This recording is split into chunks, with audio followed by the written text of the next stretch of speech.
જૈન જય ભારત જામનગરથી સચ્ચા હિન્દુસ્તાની ન્યૂઝમાં આપનું સ્વાગત છે। જામનગર શહેરમાં ભ્રષ્ટાચારની વાત કરી તો કોઈ એવો રોડ બાકી નથી કે ભ્રષ્ટાચાર વગર ના થયો હોય, કોઈ એવો પુલ નથી।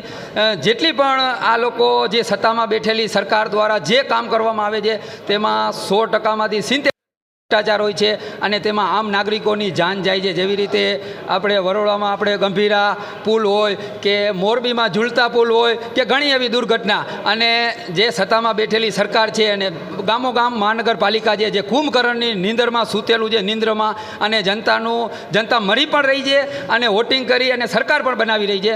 આપણી સાથે જામનગરમાં જેનબબેન છે, વિરોધ પક્ષના કોર્પોરેટર, તેમની સાથે આપણે ચર્ચા કરશી। આજ રોજ જામનગર મહાનગરપાલિકાએ આજ રોજ આવેદનપત્ર આપવામાં આવ્યું, તો શેનું આવ્યું આપણે ચર્ચા કરશી। આપનું નામ? હું એડવોકેટ જેનબબેન ખફી, વોર્ડ નંબર 12ની કોર્પોરેટર છું। જામનગર શહેરમાં જે આપણે કાલાવાડ નાકા બ્રિજ ઉપર રંગમતી નદી ઉપર જે પુલ આવેલું છે એ પુલ માટે અમે છેલ્લા 5 વર્ષથી હું, અસલમભાઈ, રિઝવાનભાઈ, અમે લોકો રજૂઆત લેખિત મૌખિક સહી ઝુંબેશ લોકોને સાથે રાખીને સહી ઝુંબેશ શોધ કરાવેલી છે કે આ પુલની હાલત અત્યારે એટલી ગંભીર છે કે જો તાત્કાલિક ધોરણે આને નવો બનાવવામાં ના આવે તો જે અત્યારે હાલમાં જ ગંભીરામાં જે બનાવ બન્યો છે એ, અને અગાઉ જે મોરબીમાં બનાવ બન્યો તો એવા બનાવ બનવાની શક્યતાઓ છે, ત્યારે અત્યારે ખાસ કરીને ઝડપથી આ પુલનું કામ શરૂ કરાવે એવી માંગણી સાથે અમે આવેદનપત્ર આપેલું છે। ઘણા સમયથી એવું કહે છે કે પુલનું કામ મંજૂર થઈ ગયેલું છે, ખર્ચ મંજૂર થઈ ગયેલું છે, ટેન્ડર પ્રક્રિયા પણ પતી ગઈ છે, પણ સ્ટેન્ડિંગ કમિટીએ કદાચ એમાં સેટિંગ નથી થયું, એટલે આ સ્ટેન્ડિંગ કમિટી જે સેટિંગ કમિટીના નામથી લોકો એને જાણે છે, એટલા માટે થઈને જે પુલનું કામ અટકાવી રાખેલું છે તે તાત્કાલિક ધોરણે ચાલુ કરાવે ને લોકોની જાનહાનિ ના થાય તેની તકેદારી લે। જો હવે આ પુલમાં કુદરત ના કરે કોઈ પણ અકસ્માત થશે તો એની તમામ જવાબદારી આ સ્ટેન્ડિંગ કમિટીના ચેરમેન અને મેયરશ્રીની રહેશે।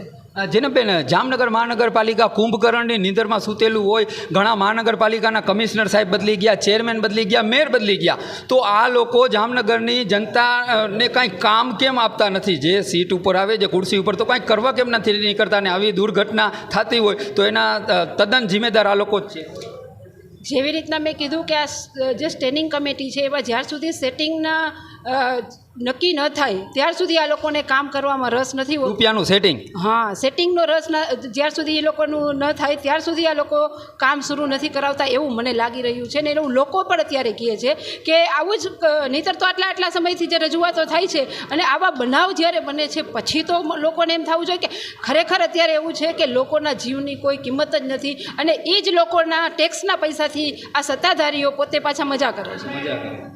જેનબબેન, એક વાત કરીશ કે આપણા દેશના પ્રધાનમંત્રી શ્રી નરેન્દ્ર મોદી ભાઈ આખી દુનિયાની શેર કરી, એ એવા પહેલાં પ્રધાનમંત્રી હશે ભારતના કે આખું વર્લ્ડ આટલું ફર્યા, તો ત્યાં પુલ છે, એવા પુલ છે કે 500 વર્ષ થાય એમાંથી એક કાંકરી ના હાલે, અને એ જ પ્રધાનમંત્રી આપણા ભારતમાં આવીને હમણાં જ અહીંયા સુદર્શન બ્રિજનું ઉદ્ઘાટન કર્યું, તો એ સુદર્શન બ્રિજને આપણે વિદેશની પુલ સાથે સરખામણી કરી તો એ જોયા છે, તો આ પુલ કાંઈ એના લેવલમાં ના કહેવાય, જેમાં એટલી તો કોટિંગ કરવામાં આવે છે વિદેશોમાં, અને પ્લાસ્ટિક જેવો પુલ લાગે।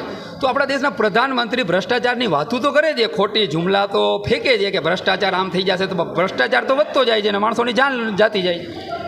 અત્યારે ભારત દેશના લોકો એવું સતત કહી રહ્યા છે કે અત્યાર સુધીના ભારત આઝાદ થયો ત્યારથી અત્યાર સુધીના કોઈ પણ પ્રધાનમંત્રીથી આપણા હાલના જે પ્રધાનમંત્રી શ્રી છે એવું લોકો કહે છે કે બધાથી વધારે ભ્રષ્ટાચારમાં જો એમનું આપણે અત્યારે ગણીએ ને તો પહેલો નંબર આવે। એને દેશ વિદેશની શેર કરવાની તો મજા આવે છે, પણ દેશ વિદેશના જે સારા કામો છે એને આપણા દેશમાં લઈ આવવાની કે એ ટાઈપના કામ આપણા દેશમાં કરવાની કોઈ એની મનો ઈચ્છા નથી। બસ માત્ર ને માત્ર એ પ્રધાનમંત્રીના પદનો એ ગેરઉપયોગ કરી અને ખાલી વિદેશ યાત્રાઓમાં પોતાનું પર્યટન હોય એવી રીતના ફરે છે, ફોટા પડાવે છે અને માત્ર મનોરંજન કરે છે, એવું અત્યારે લોકોના મુખે આવી રહ્યું છે। એ આપણા દેશના પ્રધાનમંત્રી જોઈએ તો આપણે સઉદીયાનો જે પુલ છે, દુબઈના પુલ છે, તે તેની આંખોથી જોઈ આવે છે। ભારતની કોઈ જનતા તો નથી એટલી પૈસાવાળી થવાની નથી કે દુબઈની યાત્રા કરી શકે કે સઉદીયા જઈ શકે, પણ પ્રધાનમંત્રી તો ભારત દેશની જનતાના પૈસે ફરી રહ્યા છે। તો તો આપણા ભારતમાં જે આ લોકોને કોન્ટ્રાક્ટ આપવામાં આવે છે કોન્ટ્રાક્ટરોને, ખરેખર એ કોન્ટ્રાક્ટરોને કાંઈ બનાવતા જ નથી આવડતું. રોડ હોય, ભૂગળ ગટર હોય કે પુલ હોય, તો આ લોકોને કામ આપવામાં કેમ આવે છે? બહારની કંપનીઓને કેમ આપવામાં નથી આવતું, વિદેશોની?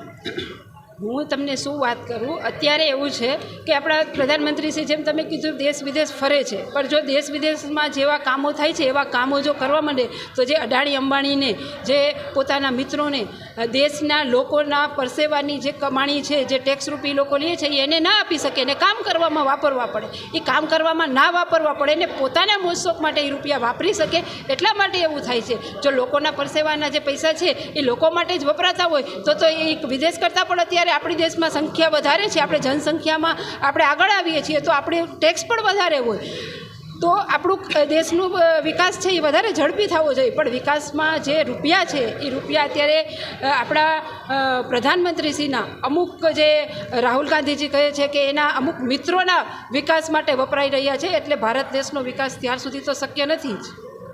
જામનગર મહાનગરપાલિકાએ આજ તમે આ ચેતવવા આવ્યા કે પુલ પડી જશે કરો, તો આ કુંભકર્ણમાં સૂતેલા આ લાઈ બંબાને લઈને જ્યારે કાંઈ ઘટના થાય છે ત્યારે આવે છે, પછી ફોટા પડાવે છે, 2 લાખ રૂપિયા આપે છે, તેના વિશે શું કહેશો? આ કરશે કામ?